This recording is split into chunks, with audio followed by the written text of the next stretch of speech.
Welcome back, everyone. This is Josh here with you to discuss the Robinhood cash management. What do we know so far? Well, let's dive into it. So far, we do know about a year ago, Robinhood said, hey, we're coming out with a 3%, some kind of savings account that will be just phenomenal and all this. We're going to give you 3% on your checking or savings account. But the regulators shot that down pretty quick. That didn't go through. Then, when they first mentioned this new cash management thing, that was probably 2-3 months ago. When they mentioned that, they said, ours is going to be 2.05% APY. Well, now it's down to 1.8.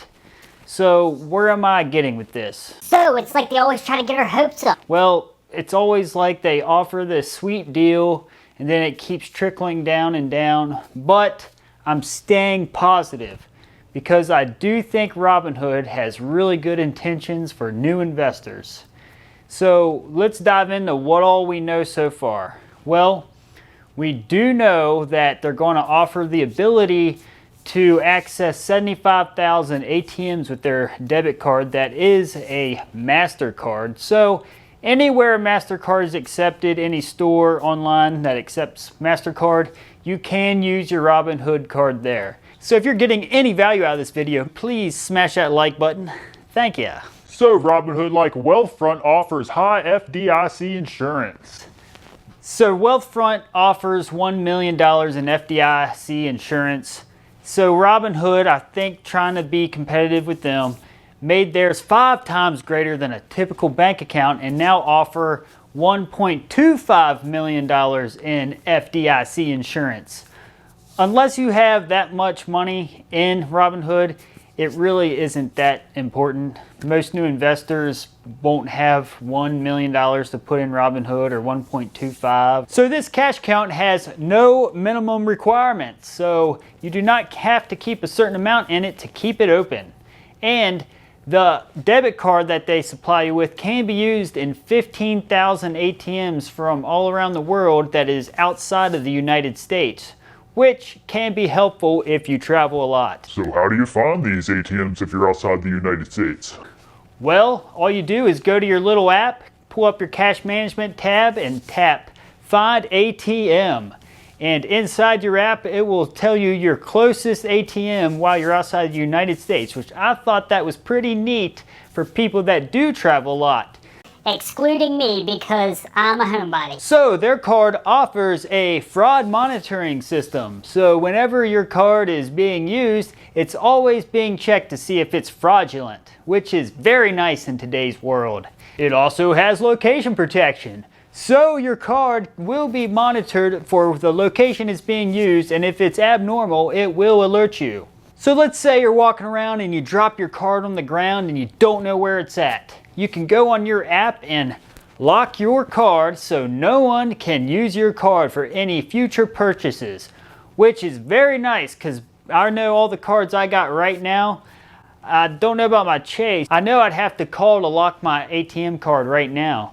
So that's a pretty cool feature. So if you're out and about, you lose your card, don't know where it's at, you freak out, you just go in your app and lock that beast in. So the card offers overdraft protection, so you can't use more than what's in your account. So if you do happen to lose your card and you call Robinhood and say, hey, I lost my card, they'll give you a new card within 5 to 7 days free of charge, which is very nice. I know some banks try to charge you when it's something that you've done.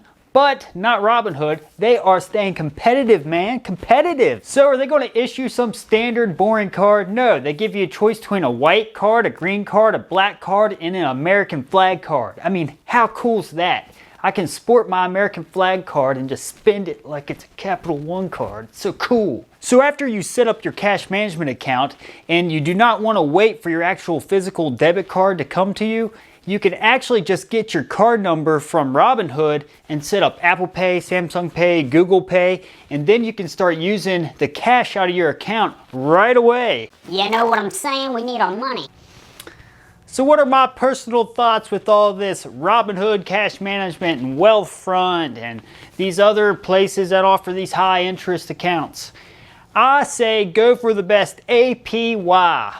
Robinhood is 1.8 and Weathfront is 1.82. I'm still going to go with Weathfront. But that being said, I am going to transfer a lump sum into Robinhood just because of the ATM feature. Just in case I do need to use an ATM to get my lovely cash out right now. But with that being said, Wealthfront is currently working on that too. So I don't know if it's really worth it yet to do it, but once I get my Robinhood debit card, I'll see how I feel then. You know what I mean, Robinhood? All right, and if you sign up and get their cash account, you can easily transfer it to trade, unlike Wealthfront.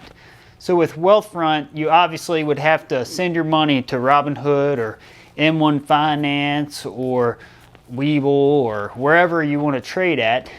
And you're going to have a wait period to get your money in there if you want to buy, let's say, Amazon dropped for some reason 10% and you're like, holy cow, I got to buy me some Amazon. If you're with Robinhood, you can just say, oh, I got my cash right here in my cash management account. Let me go ahead and put in my trading account. Let me make some trades, buy me some Amazon at a good price. You know what I'm saying? Because that stuff don't go on sale very often. Do I personally think the FDIC insurance is that important? Obviously, if you have $1 million plus, yeah, that would be huge. That's very important. And you keep all your money in one account. You don't have 4 different accounts to get $1 million worth of insurance. But like I said, most people that's going to be using Robinhood, most Robinhood people are new investors, so I'm pretty sure you won't be having $1 million to trade with or invest with. So with that being said, the FDIC insurance, I would definitely not base most of my decision on that because To me, it's more of a sales pitch. I'm really curious to see what everybody thinks of this cash management thing. If you want, go ahead and make a comment, let me know. If you have any questions, let me know too. I'll be happy to see what I can find out. And I'm going to end this video how I end all my other videos. It's not the actual dollar amount of money we're after. We're after what we can do with it as far as the freedom it provides and how we can provide for our families. I will see you in the next video.